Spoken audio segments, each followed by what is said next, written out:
নমস্কার বন্ধুরা, নবম শ্রেণী ভৌতবিজ্ঞান বিষয়ে থার্ড ইউনিট টেস্ট বা থার্ড সামেটিভ ইভ্যালুয়েশন যেটা তোমাদের অলরেডি শুরু হয়ে গেছে। আজকে আমরা এই ভৌতবিজ্ঞান বা ফিজিক্যাল সায়েন্স বিষয়ে মোস্ট ইম্পর্টেন্ট প্রশ্নগুলো নিয়ে হাজির হয়ে গেছি। আমরা ইতিমধ্যেই বাংলা, অঙ্ক, ইংরেজি সহ কম্পিউটার থেকে শুরু করে সমস্ত বিষয়ে মোস্ট ইম্পর্টেন্ট প্রশ্নগুলো শেয়ার করে দিয়েছি এবং ভিডিও পোস্ট করে দিয়েছি। তোমরা এখন না দেখে থাকলে তোমরা অবশ্যই প্লেলিস্ট সেকশন থেকে গিয়ে সেগুলো দেখে নিও। এবং তোমরা কী করবে, তোমরা অবশ্যই ভিডিওটি লাইক করে চ্যানেলটিকে সাবস্ক্রাইব করে দাও এবং কোন স্কুল থেকে ভিডিওটি দেখছো সেটা অবশ্যই তোমরা জানিয়ে দিও। তো যেহেতু 90 নম্বর পরীক্ষা, 3 ঘন্টার সময়, ভিডিওটা অনেকটা বড় হবে, তোমরা চ্যানেলটা সাবস্ক্রাইব করে রাখো, কারণ পরের ক্লাস উঠলে আমরা কোনো ভিডিও পোস্ট করলে সবার আগে তার নোটিফিকেশানটা চলে যাবে। তো কী ধরনের প্রশ্ন আছে দেখে নিই। একটা হাই স্কুলের প্রশ্ন দেখতে পাচ্ছ, থার্ড সামেটিভ ইভ্যালুয়েশন 2024, নবম শ্রেণী, ফিজিক্যাল সায়েন্স, ফুল মার্কস 90, সময় 3 ঘন্টা। বিভাগ কয়তে বলেছে যে 13 নম্বর আছে, বহু বিকল্প ভিত্তিক প্রশ্ন। একে দেখে একটা বলছে 1 আর্মস্ট্রং সমান কত মিটার। 4টে অপশান দেওয়া আছে, যেটা সঠিক হবে সেটা লিখবে। 2 বলছে সমবেগে গতিশীল কোনো বস্তুর ওপর প্রযুক্ত মোট বল কী। ঠিক আছে, বস্তুর ভরের সঙ্গে সমানুপাতিক, বস্তুর ভরবেগের সাথে সমানুপাতিক, শূন্য না কোনোটি নয়। 3 বলছে কোন পদার্থটির স্থিতিস্থাপকতা সবচেয়ে বেশি, ইস্পাত, তামা, রবার না স্পঞ্জ। এরপর 4 বলছে যে 6x12 এর আইসোটোপ হলো কি। 4টে অপশান দেওয়া আছে, যেটা সঠিক হবে সেটা তোমরা দেখে নেবে। 5 বলছে এসটিপিতে সকল গ্যাসের গামানবিক আয়তন কত, 44.8 লিটার, 22.4 লিটার, 22.4 সিসি না 22.4 লিটার। আচ্ছা, 1.6 বলা হচ্ছে যে উষ্ণতা বৃদ্ধিতে কলিচুনের দাব্যতা কী হয়, বৃদ্ধি পায়, হ্রাস পায়, প্রায় একই থাকে, না প্রথমে বৃদ্ধি পেয়ে পরে হ্রাস পায়। 7 বলছে একটি আম্লিক লবণ হলো Na2SO4 CaCl2 না সোডিয়াম বাইসালফেট NaHSO4 না PbOHCl। তো যেটা আম্লিক লবণ সেটা তোমরা অপশানটা চুজ করে নেবে। 8 বলছে যে অ্যাসিড ও ক্ষার উভয়ের সঙ্গে বিক্রিয়া করে হাইড্রোজেন গ্যাস উৎপন্ন করে এমন একটি ধাতু কী, কপার, জিঙ্ক, ম্যাগনেসিয়াম না আয়রন। 9 বলছে চিনি ও জলের দোবন থেকে চিনি ও জল পৃথক করা হয় কী পদ্ধতিতে, আংশিক পাতন, ঊর্ধ্বপাতন, পাতন পদ্ধতিতে না সেপারেটরি ফানেলের সাহায্যে। এরপর 10 বলছে যে ব্ল্যাকফুট রোগ কোন মৌলের দূষণে হয়, Cl, ক্লোরিন, FHG না AS। ঠিক আছে, তো যেটা হবে সেটা তোমরা লিখবে। এরপর 11 বলছে কোনো বস্তুকে ভূপৃষ্ঠ থেকে উঁচু স্থানে নিয়ে গেলে ওর স্থিতিশক্তি কী হয়, কমে যায়, বেড়ে যায়, একই থাকে না কোনটি নয়। 12 বলছে যে জলের ঘনত্ব সবচেয়ে বেশি হয় কখন, 4 ডিগ্রি উষ্ণতায়, 0 ডিগ্রি উষ্ণতায়, 100 ডিগ্রি উষ্ণতায় না -4 ডিগ্রি উষ্ণতায়। 13 বলছে যে প্রতিধ্বনি সৃষ্টির জন্য প্রয়োজন কী, প্রতিফলন, প্রতিসরণ, শোষণ না কোনোটি নয়। তো প্রতিধ্বনির সৃষ্টির জন্য দরকার প্রতিফলন। ঠিক আছে, এরপরে কয়েকটা বলা হচ্ছে কি না 2 দেখো নিম্নলিখিত প্রশ্নগুলির উত্তর দাও। 23টা দেওয়া হয়েছে। 1 বলছে চন্দ্রপৃষ্ঠে ব্যারোমিটারের পাঠ কত হবে। 2 বলছে এসআই পদ্ধতিতে তড়িৎ প্রবাহের একক হলো ড্যাশ, অথবা 3টি মূল একক দ্বারা গঠিত একটি লব্ধ এককের উদাহরণ দাও। 3 বলছে সাধারণ তুলাযন্ত্রের সাহায্যে বস্তুর ভার মাপা হয়। ঠিক আছে, বস্তুর ভর মাপা হয় সাধারণ তুলাযন্ত্রের সাহায্যে, সত্য অথবা মিথ্যা লিখতে হবে। 4 বলছে যে এসআই পদ্ধতিতে মন্দনের একক কী। ঠিক আছে, আচ্ছা এবার অথবা দেওয়া হচ্ছে নিউটনের তৃতীয় গতি সূত্র অনুসারে ক্রিয়া ও প্রতিক্রিয়ার মধ্যে কোণ কত হওয়া উচিত। আচ্ছা, 5 বলছে একটি স্পর্শ বলের উদাহরণ দাও। 6 বলছে বল ও সরণের মধ্যবর্তী কোণ কত হলে কার্য শূন্য হয়। 7 বলছে গুলতি থেকে ঢিল ছোড়ার সময় ড্যাশ শক্তিতে রূপান্তরিত হয়।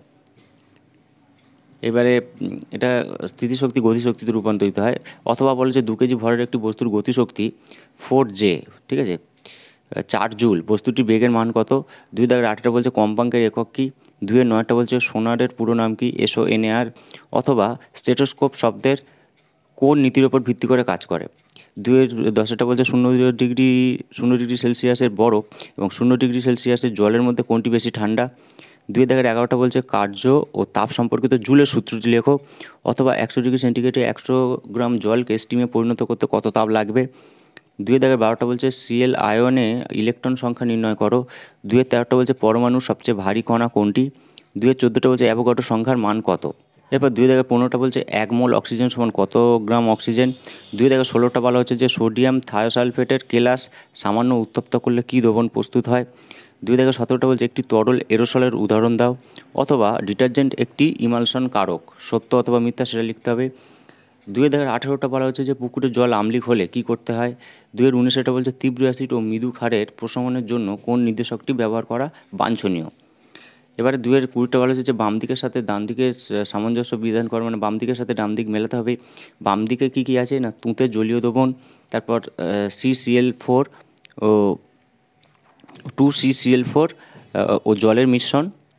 হয়েছে। এবার অ্যানায়ন বিনিময়নকারী রেজিন, ক্যাটায়ন বিনিময়নকারী রেজিন। তো এবারে ডান দিকের স্তম্ভে কী দেওয়া আছে না, ডান দিকে যে চারটে অপশান দেওয়া আছে দেখো, সিএরটা বলছে পৃথকীকরণ, ফানেল পান। তো বাম দিকের সাথে ডান দিক এইভাবে মেলাতে হবে, কার সাথে কোনটা মিলবে সেটা তোমরা অবশ্যই দেখে রাখবে, করে রাখবে। বিভাগ গয়েরটা দেখো, বলা হচ্ছে যে নিম্নলিখিত প্রশ্নগুলির উত্তর দাও। 2 × 15 30 নাম্বার দিয়েছে। কি বলেছে না, সাইফন 3-1 সাইফন ক্রিয়া সম্পন্ন হওয়ার 2টি গুরুত্বপূর্ণ শর্ত লেখো। 3-2 বলছে ইয়ং গুণাঙ্ক কাকে বলে, এর এসআই এককটি লেখো। ইয়ং গুণাঙ্কের এসআই একক লিখতে বলা হচ্ছে।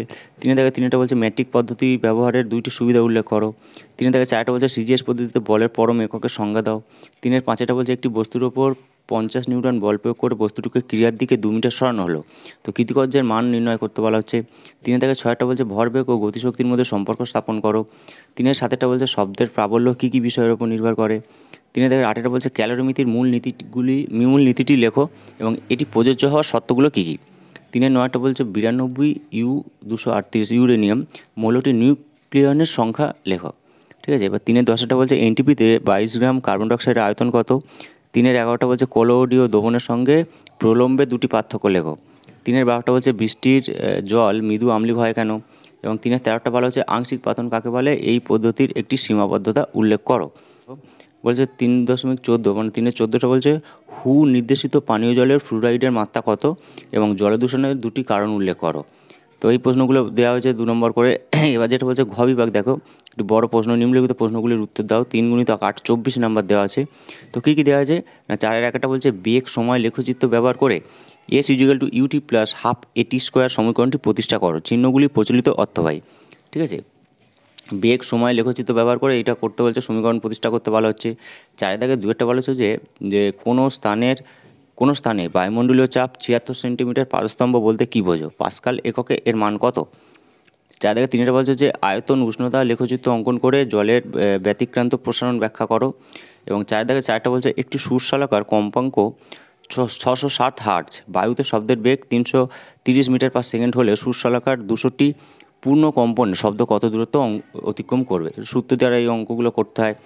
এরপর 4-5 বলছে আইসোটোপ, আইসোবার, আইসোটোন কাকে বলে, প্রতিটির একটি করে উদাহরণ দাও। 4-6 বলছে 0.06 গ্রাম ভরের 1 ফোঁটা জলে উপস্থিত জলের অনুসংখ্যা কত। আর 4-7 বলা হচ্ছে যে 10% CaOH, ঠিক আছে, ক্যালসিয়াম হাইড্রক্সাইড দ্রবণের শক্তি গ্রাম/লিটার এককে প্রকাশ করো। তো 10% CaOH দ্রবণের শক্তি গ্রাম/লিটার এককে প্রকাশ করতে বলা হচ্ছে। এরপর 4-8 বলা হচ্ছে যে গাঢ় HNO3 নাইট্রিক অ্যাসিডের সঙ্গে কপার চূর্ণ মিশিয়ে উত্তপ্ত করা হলে কি ঘটবে,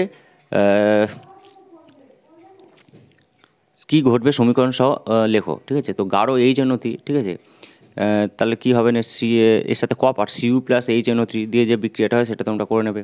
মোটামুটি এই ধরনের প্রশ্নগুলো কিন্তু বিভিন্ন স্কুলে ঘুরিয়ে ফিরিয়ে আসছে, তাই এইগুলো অবশ্যই তোমরা পরীক্ষা দিতে যাওয়ার আগে দেখে নিও। তো অবশ্যই চ্যানেলটিকে সাবস্ক্রাইব করে রেখো।